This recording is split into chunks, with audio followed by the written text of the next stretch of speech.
O'Neal triggers. 2.7. Durant running back to the three-point line for the tie. No! This baby is over! I'm tired of talking about it. They have no leadership. They trash. Things get tough. We get quiet as a team. At some point, you got to draw a line, and it should have been drawn a long time ago. I think it starts with me. I just feel like I got to be better. Welcome back to NBA Countdown, delivered by DoorDash. So Phoenix faces the Timberwolves in the second game of our doubleheader here on ESPN. The Suns, they started off the season strong, but they faded significantly since, especially over the last month. They've gone 3-10 since the beginning of February, and they've ranked last in defense during that stretch as well. As we welcome in Shams Charania to our set, all five of us were sitting at Intuit Dome right on opening night talking about the Suns as this inner circle contending team. But fast forward 5 months, it seems like anything but. Shams, what's at stake here for the Phoenix Suns over the final stretch of the season? Malika, the stakes are high. Unless there's a significant run here into the playoffs for the Phoenix Suns, league sources believe that there will be real changes in Phoenix coming to the Suns. And from a roster standpoint, that likely starts with Kevin Durant. And when we look back to the trade deadline, if we remember, Kevin Durant was blindsided when he was involved in trade conversations. But this offseason, from my understanding, what it would look like is the Suns and Durant would work together on any potential trade to a contender in a trade scenario. And I would expect 4 to 6 contending teams with some serious involvement in Durant. He's still playing at a really high level. He is extension eligible in the offseason, too. And as we know, with the Jimmy Butler situation, the extension plays a big factor. But everything with Durant hangs in the balance of not only the Suns and how they compete in the playoffs or not compete in the playoffs, but other teams, which teams get eliminated early, what teams could come about. A lot will come clear with Kevin Durant when we figure out what shapes up in the playoffs. Let me ask you guys a question, just knee-jerk reaction. How many years has Devin Booker been in the league? Take a guess. I'm not trying to trip anybody. Ooh, that's a great question. 8? 10 years. 10. I was 10. 8. More than you think, right? So Devin Booker's the central piece. And if they trade Durant, you're probably getting back picks and some youth, right? So now Devin Booker's going into his 11th year, 12th year. This is a guy that's been in the league 10 years. They did go to the finals. I thought when the Suns went to the finals that year, Booker was going to be a top 5 player. That's what I thought. And now we're sitting here going, are they going to go through some kind of rebuild if things don't go well? Well, and that's going to be tough. Let me say this.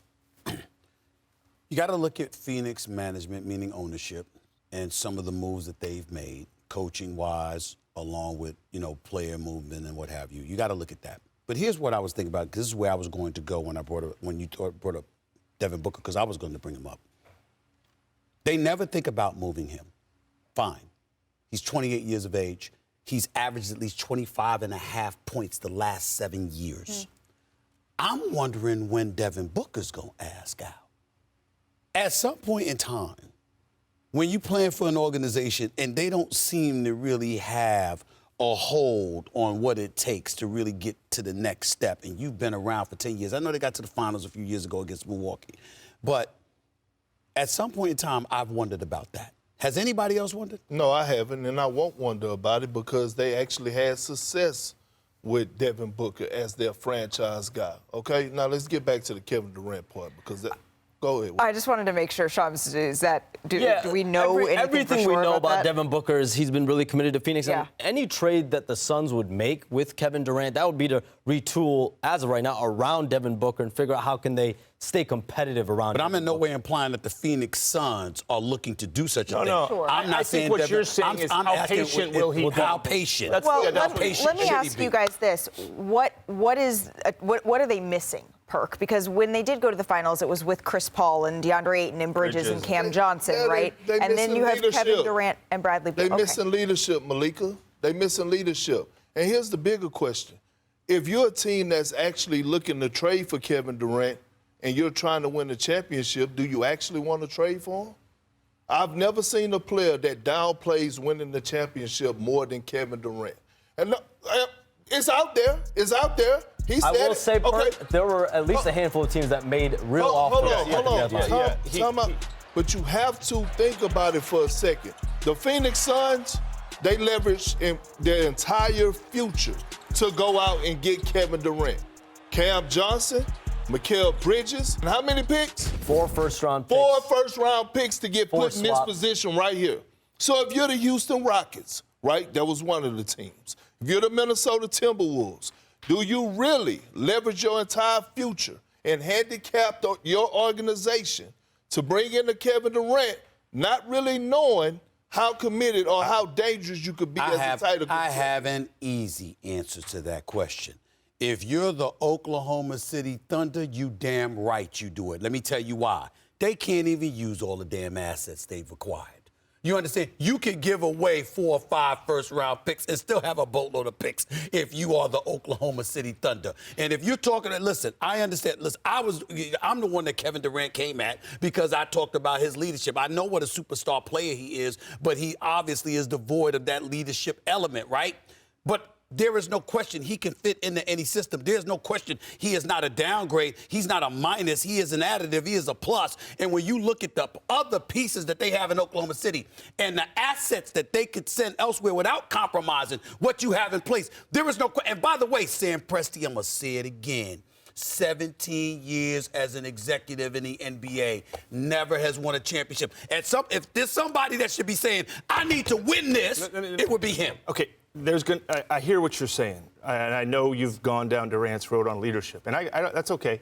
What I would say to all of this is there's going to be teams, whether you agree or not, that want Durant. We already know that. The trade deadline showed that, and they should, because he can help a lot of teams. Yeah. Secondly, a whole lot. To Booker's point, you're right, because Kevin Durant, in these situations, when you trade a star, it's usually for draft picks and young players. So if you want Booker's alignment, you say, hey, Book, we're going to move Durant. What are we getting back? Well, we're getting this guy. But we hope this young guy comes along. We got 3 first. Booker's going to say, well, hey, hang on. I'm going to year 11, and it's a rebuild. So to your point about patience, but here's the thing. We criticize, we come down the road of the superstars the most, right? That's what we do because they make the most money.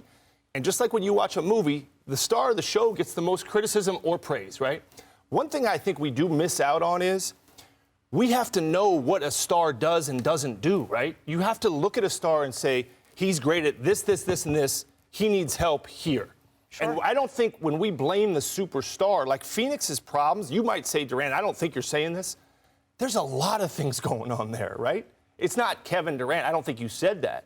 But there's a ton of issues going on there. But what are the issues? You said leadership. Just let me ask you, when you say leadership, what did you mean by leadership? You said they don't have leadership. Is that leadership coming from where? Like players, coaches, ownership? Isn't there reports out there that Mike Budenholzer and Devin Booker had to have? Yeah, there was. They're with a situation like this, and Bob knows, and Kendrick, you've been on teams, successful, not successful, in the middle. When a season goes off the rails like this one has, it's not just one specific thing. There are splinters all across, whether you think about the locker room or you think about this, and you try to realign, you try to get there, but there's multiple issues, not just one. Can I say this about great players in terms of what are you looking for from them? I appreciate your point so much, Bob, when you talk about this is what Kevin Durant brings to the table, and obviously you had an understanding of what you had and what he would be joining when he came to Golden State. But great players, what they're saying is we can cover the deficiencies. Yeah. Whatever we got going on here, I'm the guy that can make up for that to a large degree. Sure. Now, the LeBrons and others of the world have a good point because they're winning enough games, they're getting to the playoffs. This situation in Phoenix is entirely different. Yeah. You're not even qualifying for the play-in.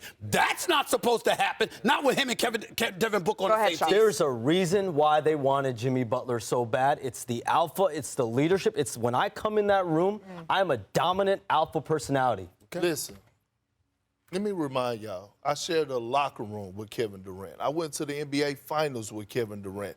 I watched Kevin Durant, and I was part of the journey where he won his first MVP when Russell Westbrook was out. So I watched Kevin Durant elevate his leadership to another level and make guys around him better and be more vocal. So when I'm asking this from Kevin Durant, it was because I actually saw it from him. Yeah, and my last point is, give me a guy that can be MVP of the NBA Finals twice, and I'll figure out what needs to happen around. When a big three is put together, they're not put together to not make the playoffs.